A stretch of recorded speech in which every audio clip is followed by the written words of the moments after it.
जंगल में भयानक शीतलहर चल रही थी। पूरा जंगल सफेद बर्फ की चादर ओढ़े हुए था। पानी जम चुका था और ठंडी हवा हड्डियों में चुभ रही थी। Kit kit kit. हे भगवान, मेरे 100 साल के जीवन में ऐसी ठंड मैंने कभी नहीं देखी। अगर हमें जल्द ही कोई गर्म जगह नहीं मिली तो हम सब कुल्फी बनकर रह जाएंगे। अचानक आसमान से कुछ गिरने की आवाज आती है। धप! तभी ऊपर आसमान से बंटी कबूतर लड़खड़ाता हुआ नीचे गिरता है। उसके पंखों पर थोड़ी बर्फ जमी हुई है। बचाओ बाबा, मेरे पंख काम नहीं कर रहे। बचाओ बाबा, बचाओ। अरे बंटी बेटे, तुम इस तूफान में उड़ क्यों रहे हो? जान प्यारी नहीं है क्या? बाबा, मैं तो दाना ढूंढने निकला था, लेकिन ऊपर हवा इतनी ठंडी है कि मेरा खून जम गया। हवा ने मुझे पत्थर की तरह नीचे पटक दिया।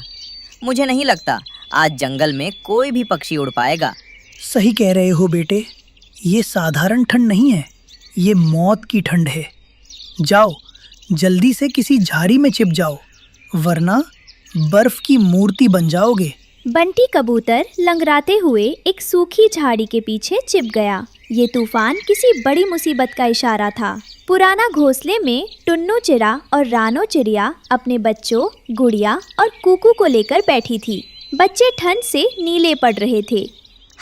माँ, मुझे बहुत ठंड लग रही है। मेरे पंख काम नहीं कर रहे।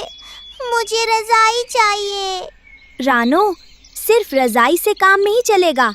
ये हवा तो इस घोंसले के आर पार जा रही है। मैंने अभी बंटी की हालत देखी है। अगर हम यहाँ रहें तो हम सब बर्फ बन जाएंगे। हमारे पास वक्त बहुत कम है। आप सही कह रहे हैं टुन्नू जी। हिम्मत रखिए बेटा, ये खुला घोंसला अब सुरक्षित नहीं है। मुझे जल्दी ही हम सब के लिए कोई बंद और गर्म घर ढूंढना होगा। मैं अभी निकलती हूँ। रानो उड़ते उड़ते एक खेत में पहुंची। वहां उसे एक पुरानी सूखी हुई विशाल लौकी दिखी। अरे वाह, इसका खोल तो बहुत मोटा और सख्त है। इसके पार हवा बिल्कुल नहीं जा सकती। अगर मैं इसे अपना घर बना लूं तो ये हीटर की तरह गर्म रहेगा। रानो और टुन्नू उस लौकी को लुढ़का कर एक झाड़ी के नीचे ले आए। उन्होंने लौकी के अंदर से बीज निकाले और लौकी का घर झोपड़ों जैसा बना दिया। रानो, ये तो कमाल हो गया। हाँ टुन्नू जी, अब हमारे बच्चे चैन से सो पाएंगे। ये हमारा विंटर बंकर है। कालू कौवे की हालत खराब थी। उसका घोंसला बर्फ से भर गया था और वो एक सूखे जमे हुए पत्ते को ओढ़ने की कोशिश कर रहा था। तभी उसकी नज़र नीचे रानो पर पड़ी। पापा, रानो आंटी उस बंद लौकी में जा रही हैं। वो जगह गर्म लग रही है। क्या हम भी वैसा कुछ बनाएं? चुप रहो मूर्ख, तुम्हें विज्ञान नहीं पता। लौकी क्या है? सब्जी। और सब्जी में क्या होता है? पानी। मतलब आप कहना क्या चाहते हैं? मतलब ये कि रात को जब तापमान गिरेगा तो उस लौकी का पानी जम जाएगा। रानो घर में नहीं, फ्रीजर में घुस रही है। सुबह तक वो बर्फ की कुल्फी बन जाएगी। ओह, आप कितने समझदार हैं। अच्छा हुआ हम इस लकड़ी के घोंसले में हैं। लकड़ी तो ठंडी नहीं होती। बिल्कुल, हम खुली हवा में ताजगी लेंगे और रानो नीचे जमेगी। कालू अपनी ही मूर्खता पर खुश हो रहा था। रात के समय बाहर तूफान चल रहा था, लेकिन लौकी के घर के अंदर गजब की गर्माहट थी। रुई के बिस्तर पर बच्चे मजे से सो रहे थे। माँ, यहाँ तो बिल्कुल भी ठंड नहीं है। ऐसा लग रहा है जैसे धूप निकली हो। इसे कहते हैं कुदरत का करिश्मा। लौकी की दीवारों ने ठंड को बाहर ही रोक दिया है। कालू के घोंसले में बर्फ भर गई थी। उसका बेटा जग्गू ठंड से अकड़ गया था। पापा, मैं जम रहा हूँ। मुझे रानो आंटी के घर जाना है। वहाँ से गर्म भाप आ रही है। क्या? उस चिड़िया के पास गर्म घर है और हम यहाँ बर्फ में दब रहे हैं? ये नहीं हो सकता। मैं वो घर उससे छीन लूँगा। जल्दी चाहिए जी, वरना सुबह तक हम बर्फ की मूर्ति बन जाएंगे। कालू कांपता हुआ रानो के लौकी घर के पास आया। ओ रानो, बाहर निकलो। ये लौकी मेरी है, मुझे इसमें रहना है। तुम लोग बाहर जाओ। कालू भाई, बाहर बहुत ठंड है। हम बाहर नहीं आ सकते। आप अपनी इज्जत रखिए और जाइए। अगर तुम प्यार से नहीं मानोगी तो मैं जबरदस्ती अंदर आऊंगा। आज रात ये गरम बिस्तर मेरा होगा। कालू और गोरी मिलकर एक बड़ा डंडा लेकर आए और घर को तोड़ने की कोशिश करने लगे। हटो, अब मैं यहाँ रहूंगा। कालू भाई रुक जाइए, ये घर टूट गया तो ना आप यहाँ रह सकेंगे और ना मैं। रानू की बात गोरी कौवी के भेजे में आ गई। वो कालू से बोली, कालू जी, ये रानू सही कह रही हैं, कोई फायदा नहीं इसे तोड़ने का। हाँ, बात तो सही है। चलो वहाँ चलते हैं गोरी, वहाँ कुछ घास फूस पड़ी हैं। कालू कौवा अपने परिवार को लेकर उस सूखी घास में बैठ गया और ठंड से तीनों ठिठुर रहे थे। रानू को उस पर दया आ गई। रानू बहन, हमें थोड़ी सी जगह दे दो, वरना हम सुबह तक नहीं बचेंगे। रानू बहन, मैं तो जम गया, मुझे माफ़ कर दो। तुम्हारा घर सच में बहुत गर्म है, मैंने लालच में गलती कर दी। रानू ने कालू को अंदर तो नहीं बुलाया क्योंकि जगह कम थी, लेकिन उसने अपनी पुरानी रज़ाई और गर्म रुई कालू को दे दी। कालू भाई, जगह कम है इसलिए आप अंदर नहीं आ सकते, लेकिन ये रज़ाई ले लीजिए और लौकी के बगल में दीवार से सट कर बैठ जाइए, वहाँ हवा नहीं लगेगी। शुक्रिया रानू बहन, तुमने मेरी जान बचा ली। मैं समझ गया हूँ, घर दिखावे से नहीं अक्लमंदी से बनता है। अगली सुबह जब सूरज की पहली किरण बर्फ की सफ़ेद चादर पर पड़ी तो पूरा जंगल चमक उठा। तूफान थम चुका था। रानू चिड़िया और उसका परिवार अपनी सुरक्षित लौकी से बाहर निकले। सामने ही कालू कौवा, गोरी और जग्गू भी रानू की दी हुई रज़ाई में लिपटे हुए सुरक्षित थे। तभी वहाँ बूढ़ा उल्लू बाबा लड़खड़ाते हुए पहुँचे। उन्होंने जब देखा कि कालू कौवा, जो हमेशा दूसरों को परेशान करता था, आज रानू के आगे सिर झुकाए खड़ा है, तो वे मुस्कुरा दिए। बाबा, आज इस सूरज की गर्मी से ज़्यादा सुकून मुझे रानू बहन की उदारता में मिल रहा है। अगर कल रात ये अपनी अक्लमंदी और दया ना दिखाती तो आज हम सूरज देखने के लिए जिंदा ना होते। बिल्कुल सही कहा कालू। याद रखना, ताकत से हम घर छीन सकते हैं, लेकिन सुरक्षा और सम्मान केवल बुद्धि और प्रेम से ही मिलता है। तभी रानू ने ज़मीन पर पड़ी कुछ सूखी टहनियाँ और रुई उठाई और कालू की तरफ बढ़ा दी। कालू भाई, तूफान तो चला गया, लेकिन सर्दियाँ अभी बाकी हैं। चलिए हम सब मिलकर आपके लिए भी एक ऐसा ही मजबूत घर बनाते हैं। अब से हम पड़ोसी की तरह नहीं, एक परिवार की तरह रहेंगे। कालू की आंखों में आंसू आ गए।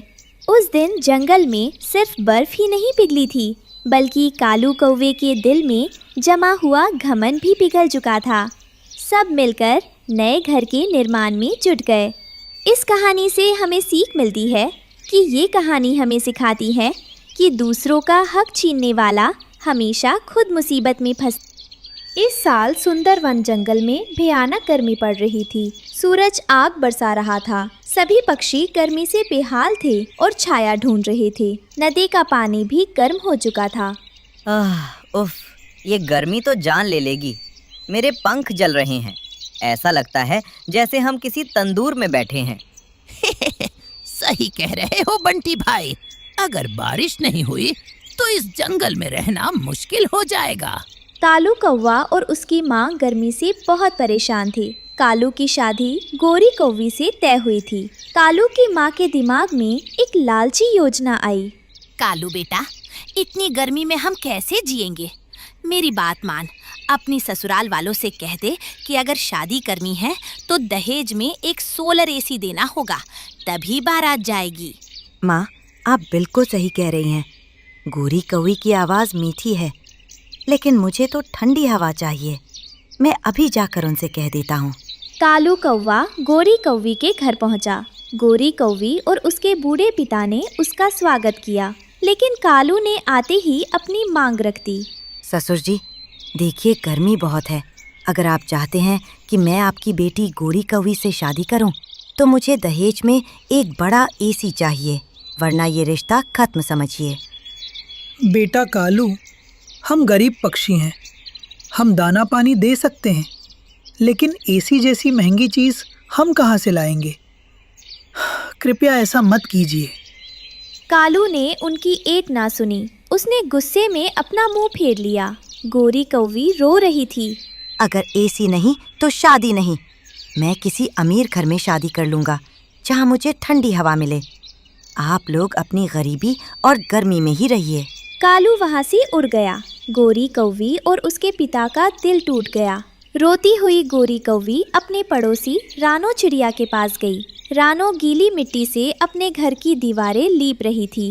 रानो बहन, कालू ने शादी तोड़ दी क्योंकि हम उसे एसी नहीं दे पाए। अब मेरी शादी कौन करेगा? हम तो इस गर्मी में मर ही जाएंगे। हिम्मत मत हारना गोरी कौवी।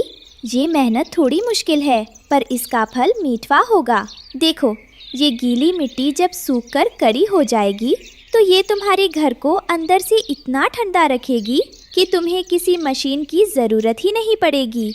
याद रखना, मेहनत से बनाया गया घर हमेशा लालच से पाए गए महल से ज़्यादा सुरक्षित होता है। ये मेहनत तुम्हें ज़िंदगी भर सच्चा आराम देगी। कौवी को ठुकराने के बाद कालू कौवा अमीर कोयल के घर रिश्ता लेकर पहुंचा। कोयल बहुत घमंडी थी और हीरों का हार पहने बैठी थी। कोयल जी, मैंने सुना है आपके पास बहुत धन दौलत है। अगर हम शादी कर लें तो हम जंगल के सबसे अमीर जोड़े बनेंगे। बस मेरी एक शर्त है, मुझे दहेज में वो बड़ा वाला एसी चाहिए। कालू, मेरे पास एसी की कोई कमी नहीं है। मैं दहेज में एसी तो लाऊंगी, लेकिन याद रखना, मैं एक रानी हूँ। मैं तुम्हारे घर में झाड़ू पोछा या खाना बनाने का काम बिल्कुल नहीं करूँगी। मुझे सिर्फ आराम चाहिए। अरे आप चिंता मत कीजिए, आपको काम करने की क्या ज़रूरत? मेरी माँ है ना, वो सब कर लेंगी। आप बस वो ठंडी हवा वाला एसी लेकर आइए। कालू को जल्द ही एक अमीर कोयल मिल गई। कोयल के पिता ने दहेज में एक बड़ा और भारी सोलर एसी दिया। कालू और उसकी माँ खुशी से नाच रहे थे। वाह, इसे कहते हैं किस्मत। देखो माँ, कितना बड़ा एसी है। अब पूरा जंगल जलता रहे, हम तो बर्फ की तरह ठंडे रहेंगे। हाँ बेटा, गोरी कौवी तो भिखारी थी। अच्छा हुआ तूने उसे छोड़ दिया। दूसरी तरफ रानो और गोरी कौवी कड़ी धूप में मेहनत कर रहे थे। वे नदी से ठंडी गीली मिट्टी लाकर गोरी कौवी के घोंसले पर लेप रहे थे। हिम्मत मत हारना गोरी कौवी, ये गीली मिट्टी सूखने के बाद तुम्हारे घर को ठंडा रखेगी। ये मेहनत तुम्हें जिंदगी भर आराम देगी। शुक्रिया रानो बहन, आप ना होती तो मैं टूट जाती। कालू की शादी हो गई। उसके लकड़ी के कमजोर घोंसले में भारी एसी लगा दिया गया। एसी चल रहा था। कालू और उसकी पत्नी कोयल और माँ रजाई ओढ़कर बैठे थे। बहू, ओ बहू, जरा एक गिलास पानी तो दे दे। मुझे बहुत प्यास लगी है और रसोई में बहुत गर्मी है। सासू माँ, आप मुझे तंग मत कीजिए। मैं इस एसी के कमरे से बाहर नहीं निकलूंगी। बाहर बहुत गर्मी है, मेरा मेकअप खराब हो जाएगा। खुद उठिए और पानी पी लीजिए।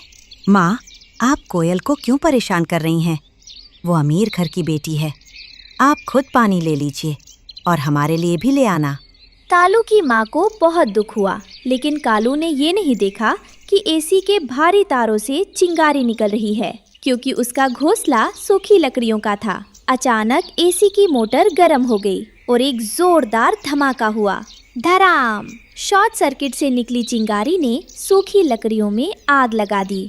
कालू, भागो, घर में आग लग गई है। ये एसी फट गया। बचाओ, मेरे पंख जल रहे हैं। दरवाजा कहाँ है? धुआं बहुत ज्यादा है। देखते ही देखते कालू का पूरा घर और वो महंगा एसी जलकर खाक हो गया। लेकिन कोयल तुरंत बाहर उड़ गई। कोयल, कोयल, मेरी माँ अंदर फंसी है। हमारी मदद करो, हमें बाहर निकालो। माफ करना कालू, मैं तो अपने पिता के घर जा रही हूँ। तुम और तुम्हारी माँ अपने हाल पर रहो। एसी चाहिए था ना, अब भुगतो। कोयल उन्हें मरता हुआ छोड़कर भाग गई। कालू का दिल टूट गया। उसने अपनी जान पर खेलकर किसी तरह अपनी बूढ़ी माँ को आग से बाहर निकाला। देखो, लालची कौवे का घर जल गया। एसी की ठंडक ने उसे जला दिया। कालू और उसकी माँ दर्द से कराहते हुए छाया ढूंढ रहे थे, लेकिन कोई उन्हें पनाह नहीं दे रहा था। थक हार कर वे गोरी कौवी के घर के पास पहुँचे। अंदर से बहुत ठंडी हवा आ रही थी। गोरी कौवी, हमें थोड़ा पानी दे दो। हम जल रहे हैं, हमारे पास अब कुछ नहीं बचा। गोरी कौवी ने दरवाजा खोला। अंदर मिट्टी की दीवारों की वजह से बहुत सुकून और ठंडक थी। गोरी कौवी और रानो ने उन्हें अंदर बुलाया और ठंडा पानी पिलाया। कालू को अपनी गलती पर बहुत शर्म आ रही थी। गोरी कौवी, मुझे माफ कर दो। मैं मशीनी ठंडक के लालच में पागल हो गया था। आज उसी एसी ने मेरा घर जला दिया। तुम्हारी ये मिट्टी की झोपड़ी उस महल से लाख गुना अच्छी है। कालू भैया, जिंदगी में ये बात हमेशा गांठ बांध लेना। दहेज में मिला हुआ महंगा सामान या कोई मशीन सिर्फ कुछ दिन सुख देती है, लेकिन एक अच्छा सच्चा जीवन साथी और अपने हाथों की मेहनत पूरी जिंदगी सुकून देती है। मैं ना सिर्फ आपकी दौलत और सुख की साथी थी, वो आपके और आपकी माँ के दुख में कभी साथ नहीं ठहरती। गोरी कौवी की सादगी ही उसकी सबसे बड़ी दौलत है। कालू और उसकी माँ ने कसम खाई कि वे अब कभी लालच नहीं करेंगे। गोरी कौवी की सादगी जीत गई और कालू का लालच हार। जंगल में सूखे पत्तों के टूटने की आवाज़ आई। चल चल। ये आहट किसी आम जानवर की नहीं, बल्कि जंगल के सबसे शातिर शिकारी बिल्लू बिल्ले की थी। वो पत्थर पर अपने पंजों को रगड़कर तेज कर रहा था। बहुत दिनों से पेट भरकर खाना नहीं मिला। ये जंगल के पक्षी अब बहुत चालाक हो गए हैं। जरा सी आहट होती है और उड़ जाते हैं। बिल्लू की नज़र ऊपर आसमान में उड़ते हुए कुछ पक्षियों पर पड़ी। उसकी पीली आंखें चमक उठी। उसने अपनी जीभ से होठों को चाटा। उड़ लो, जितना ऊंचा उड़ना है उड़ लो, लेकिन याद रखना, अंडे देने के लिए तो नीचे ही आओगे। मुझे इंतजार है उस पल का जब कोई मासूम परिवार नया घर बसाएगा। उनका नया घर और मेरा पुराना शिकार। बिल्लू ने जोर से एक सूखे पेड़ के तने पर पंजा मारा। उसका इरादा साफ था। आज जंगल में किसी की जान खतरे में पड़ने वाली थी। जंगल के एक कोने में जहां ऊंचे और घने हरे बांस उगते थे, वहां रानो और टुन्नू अपने सपनों का घर बनाने की जगह ढूंढ रहे थे। दोनों बहुत गरीब थे। रानो, देखो, ये हरे बांस का झुंड हमारे लिए सबसे सुरक्षित रहेगा। ये बहुत चिकना है, कोई भी शिकारी इस पर आसानी से चढ़ नहीं पाएगा। आप सही कह रहे हैं, और हवा चलने पर ये झूलता भी है जैसे कोई झूला हो। हमारे बच्चे यहाँ बहुत खुश रहेंगे। अपना घर बनाने के लिए दोनों ने दिन रात एक कर दिया। एक एक तिनका जोड़ना उनके लिए महलों को बनाने जैसा था। आज बहुत धूप है, आपको थोड़ा आराम कर लेना चाहिए। आप सुबह से काम कर रहे हैं। आराम करने का समय नहीं है रानो, जल्दी ही बारिश का मौसम आने वाला है। मुझे तुम्हारे और हमारे आने वाले बच्चों के लिए छत तैयार करनी ही होगी। मेहनत रंग लाई। घोंसला तैयार था और उसमें रानो के 3 प्यारे अंडे रखे थे। रानो उन्हें अपनी गर्मी दे रही थी। तुम चिंता मत करो रानो, जब तक मैं जिंदा हूँ इन अंडों पर कोई आँच नहीं आने दूंगा। मैं अभी जाकर तुम्हारे लिए थोड़ा दाना लेकर आता हूँ। संभल कर जाइएगा, मुझे जंगल में आजकल डर लगता है। खुशियों को किसी की नज़र लग गई थी। बांस की जड़ के पास खूंखार बिल्लू बिल्ला आ पहुंचा। उसकी नज़र ऊपर बने घोंसले पर थी। वाह, ताजे अंडे और चिड़िया का मांस, आज तो दावत होगी। ये बांस थोड़ा ऊंचा है, लेकिन बिल्लू के लिए कुछ भी मुश्किल नहीं। बिल्लू ने बांस पर चढ़ना शुरू किया। बांस के हिलने से घोंसला डगमगाने लगा। रानो बुरी तरह घबरा गई। टुन्नू जी, बचाइए, कोई ऊपर आ रहा है, हमारे अंडे गिर जाएंगे। बिल्लू के पंजे बांस पर फिसले। उसने गुस्से में बांस को जोर जोर से हिलाना शुरू कर दिया।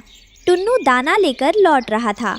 अपनी पत्नी और बच्चों को मुसीबत में देख उसने अपनी जान की परवाह नहीं की और सीधे बिल्लू की आंखों पर हमला कर दिया। खबरदार, मेरे परिवार से दूर रहो दुष्ट बिल्ले। मेरी आंख, अभी बताता हूँ तुझे। टुन्नू ने उसे रोकने की बहुत कोशिश की, लेकिन बिल्लू ने हवा में ही अपना पंजा मारा और टुन्नू को दबोच लिया। टुन्नू जमीन पर गिर पड़ा। वो बुरी तरह घायल था। बिल्लू उसके ऊपर खड़ा था। रानो ऊपर से सब देख रही थी। उसकी दुनिया उजड़ रही थी। रानो, तुम नीचे मत आना।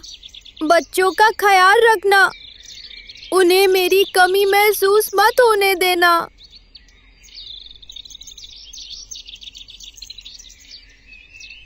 बड़ा आया था हीरो बनने, अब तेरी बारी है चिड़िया।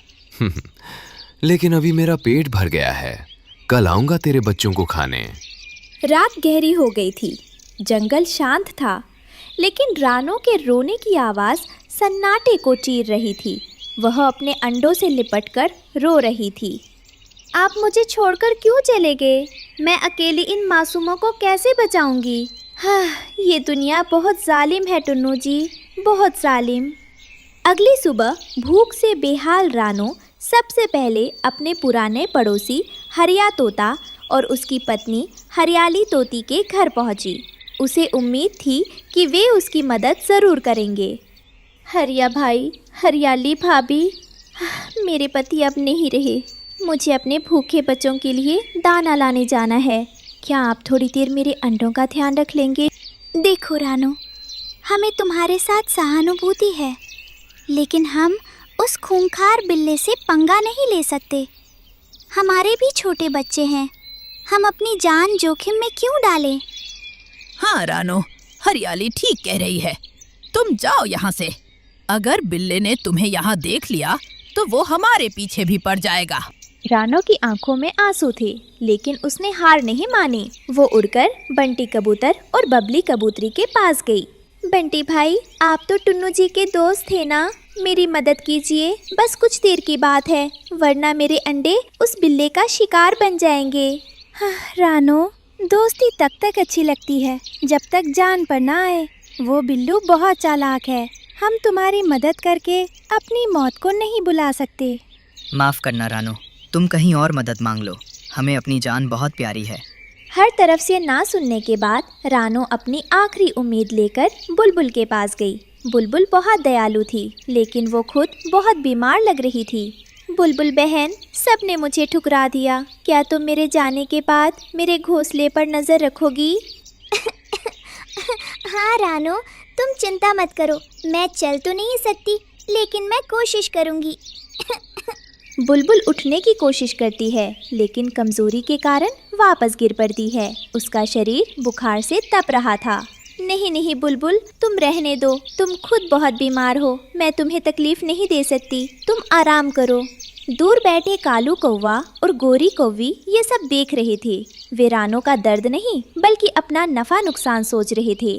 कालू जी, बेचारी रानो, उसका पति मर गया। अब बिल्ली उसे भी खा जाएगी। अगर उस बिल्ले को यहाँ शिकार मिल गया तो वो यहीं अपना अड्डा जमा लेगा गोरी। आज रानो का घर उजड़ा है, कल वो हमारे बच्चों को खाएगा। हमें उसे भगाना ही होगा, रानो के लिए नहीं, अपने लिए। दोपहर होते ही बिल्लू वापस आ गया। वो बांस पर चढ़ने लगा। रानो को लगा आज अंत निश्चित है। तभी कालू और गोरी ने अपनी चाल चली। ए रानो, बांस के सबसे पतले छोर पर जाकर बैठ जा, जल्दी कर। रानो ने वैसा ही किया। जैसे ही बिल्लू उसे पकड़ने के लिए ऊपर लपका, रानो उड़ गई। बिल्लू का भारी वजन बांस नहीं सह पाया और वो स्प्रिंग की तरह मुड़ गया। तभी कालू और गोरी ने उसकी आंखों में धूल झोंक दी। बचाओ, मैं गिर रहा हूँ। बिल्लू धड़ाम से नीचे कांटों में गिरा और लंगड़ाते हुए जंगल छोड़कर भाग गया। उसी शाम रानो के अंडों में हलचल हुई और 3 नन्हे बच्चे बाहर आए। देखो बच्चों, तुम्हारे पिताजी तो नहीं रहे, लेकिन उन्होंने हमें हिम्मत दी है। आज हमने सीखा कि मुसीबत में हिम्मत नहीं हारनी चाहिए। और ये भी याद रखना रानो, जंगल में कोई किसी का सगा नहीं होता, लेकिन कभी कभी दुश्मन का डर भी हमें दोस्त बना देता है। अपना ध्यान रखना। रानो ने आसमान की तरफ देखा। शायद टुन्नू उसे देख रहा था। वो अकेली थी, लेकिन अब कमजोर नहीं। सुंदरवन जंगल में आज उदासी छाई थी। रानो चिड़िया का बेटा कुकू कई दिनों से बीमार था। उसे जंगल के आम फलों से कोई ताकत नहीं मिल रही थी। रानो अपनी आंखों में आंसू लिए अपने बेटे को देख रही थी। उठो ना मेरे लाल, देखो सुबह हो गई है। तुम कुछ खाओगे नहीं तो ठीक कैसे होगे? माँ, मुझे भूख नहीं है। मेरा शरीर बहुत कमज़ोर लग रहा है। घबराओ मत बेटा, मैं अभी उल्लू दादा के पास जाती हूँ। वो ज़रूर कोई ना कोई उपाय बताएंगे। रानो उड़ते हुए सीधे उल्लू दादा के पास पहुँची। उल्लू दादा जड़ी बूटियों के जानकार थे। उल्लू दादा, आप मेरी मदद कीजिए। मेरा कुकू बहुत कमज़ोर होता जा रहा है। उस पर किसी दवा का असर नहीं हो रहा। रानो बेटी, मैंने उसकी हालत देखी है। उसे खून बढ़ाने वाला फल चाहिए। शहर के पास खेतों में एक लाल रंग का फल उगता है जिसे स्ट्रॉबेरी कहते हैं। अगर तुम वो उसे खिला सको तो उसमें जान आ सकती है। शहर तो बहुत दूर है दादा, मैं रोज़ वहाँ से फल कैसे लाऊंगी? मुश्किल तो है बेटी, लेकिन माँ की ममता के लिए कुछ भी असंभव नहीं होता। अपने बच्चे की जान बचाने के लिए रानो ने लंबी उड़ान भरी और शहर के पास एक खेत में जा पहुंची। वहां उसे लाल लाल स्ट्रॉबेरी के पौधे दिखे। ये फल तो बहुत रसीला लग रहा है। अगर मैं इसका एक छोटा पौधा ही जड़ समेत ले जाऊं और जंगल में उगा लूं तो मेरे बेटे को रोज़ ताज़ा फल मिलेगा। रानो ने अपनी पूरी ताकत लगाकर एक नन्हे पौधे को जड़ सहित उखाड़ा और अपनी चोंच में दबाकर जंगल की ओर चल दी। जंगल वापस आकर रानो ने अपने घोंसले के नीचे की ज़मीन को चोंच मार मार कर खोदा और उस पौधे को लगा दिया। तभी वहाँ कालू कौवा और गोरी कौवी आ गए। अरे गोरी, जरा देख तो, ये रानो अब किसान बन गई है। अरे पगली, ये जंगल की पथरीली ज़मीन है। यहाँ ये शहर का नाजुक पौधा नहीं उगेगा। सही कह रहे हैं आप कालू जी। रानो, तुम अपना समय बर्बाद कर रही हो। आप लोग मजाक उड़ा सकते हैं, लेकिन ये मेरे बच्चे की ज़िंदगी का सवाल है। मैं हार नहीं मानूंगी। पौधे को पानी देने के लिए रानो नदी पर गई। वो अपनी चोंच में पानी भरती और बार बार उड़कर पौधे तक जाती। हरिया तोता उसे देख रहा था। रानो बहन, तुम बहुत मेहनत कर रही हो, लेकिन तुम्हें पता है ना, कालू की नज़र तुम्हारी मेहनत पर है। जानती हूँ हरिया भाई, पर अभी मुझे सिर्फ अपने बेटे की फिक्र है। जब फल आएंगे तब की तब देखी जाएगी। भगवान तुम्हारी मदद करे बहन, तुम सच में एक महान माँ हो। कुछ दिनों बाद जंगल में भयानक आंधी आई। सभी पक्षी अपने अपने घोंसलों में छिप गए, लेकिन रानो अपने घोंसले में नहीं गई। वो उस नन्हे पौधे के पास आई और अपने पंखों से पकड़ लिया। हे भगवान, रानो पागल हो गई है क्या? इतनी तेज बारिश में वो नीचे क्यों बैठी है? बिंदिया, वो पागल नहीं, वो एक माँ है।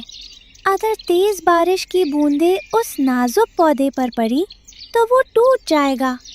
इसलिए वो खुद भीग रही है ताकि पौधा बचा रहे। कुछ हफ्तों बाद रानो की तपस्या सफल हुई। पौधे पर लाल लाल रसीली स्ट्रॉबेरी लटकने लगीं। उसकी खुशबू से कालू कौवा और गोरी कौवी वहाँ आ टपके। वाह, क्या खुशबू है। गोरी, देखा तुमने? मैंने कहा था ना, जब फल पक जाएंगे तब हम मज़े करेंगे। बिल्कुल कालू जी। रानो तो वैसे भी अकेली है। आज रात हम ये सारे रसीले फल चुरा लेंगे। मुझे इन दोनों की नीयत ठीक नहीं लग रही। मुझे कुछ करना होगा। रानो घबराई हुई उल्लू दादा के पास गई। दादा, फल आ गए हैं, लेकिन कालू और गोरी उसे चुराने की फिराक में हैं। मैं रात भर कैसे जागूंगी? चिंता मत करो रानो, बुद्धि बल से बड़ी होती है। तुम पौधे के चारों तरफ सूखी कांटेदार झाड़ियाँ लगा दो और उन पर जंगल की तीखी लाल मिर्च पीसकर छिड़क दो। चोर को सबक भी मिलेगा और फल भी बचेंगे। शाम होते ही रानो ने उल्लू दादा की बात मानी। उसने असली फलों को पत्तों के नीचे छुपा दिया और ऊपर कुछ ऐसे फल रखे जिनके पास उसने कांटे और मिर्च पाउडर बिछा दिया। हरियाली तोती ये देख रही थी। रानो बहन, क्या इससे कालू कौवा रुकेगा? हरियाली बहन, लालच बुरी बला होती है। वो बिना देखे झपटेगा और अपनी सज़ा खुद पाएगा। अब आप सब अपने घर जाइए, रात होने वाली है। आधी रात को जब सब सो रहे थे, कालू कौवा और गोरी कौवी दबे पांव पौधे के पास आए। अंधेरे में उन्हें लाल फल चमकते हुए दिखे। गोरी, तुम यहाँ पहरा दो, मैं सबसे बड़ा वाला फल तोड़ता हूँ। जैसे ही कालू ने लालच में आकर तेजी से मुंह मारा, उसका मुंह कांटों से टकराया और मिर्च पाउडर उसकी सांसों में चला गया। काऊ काऊ, मेरी आंखों में जलन हो रही है। हाय, मैं मर गया। पानी पानी। कालू जी भागो, यहाँ तो रानू ने जाल बिछाया है। कालू की चीखें सुनकर सुबह सारे पक्षी जमा हो गए। कालू और गोरी की चोंच सूजी हुई थी और वे दूर पेड़ पर मुंह छिपाए बैठे थे। देखो चोरों का क्या हाल हुआ है। दूसरों की मेहनत चुराने का यही अंजाम होता है। रानो, तुमने अपनी समझदारी से ना सिर्फ फल बचाए बल्कि इन दुष्टों को सबक भी सिखा दिया।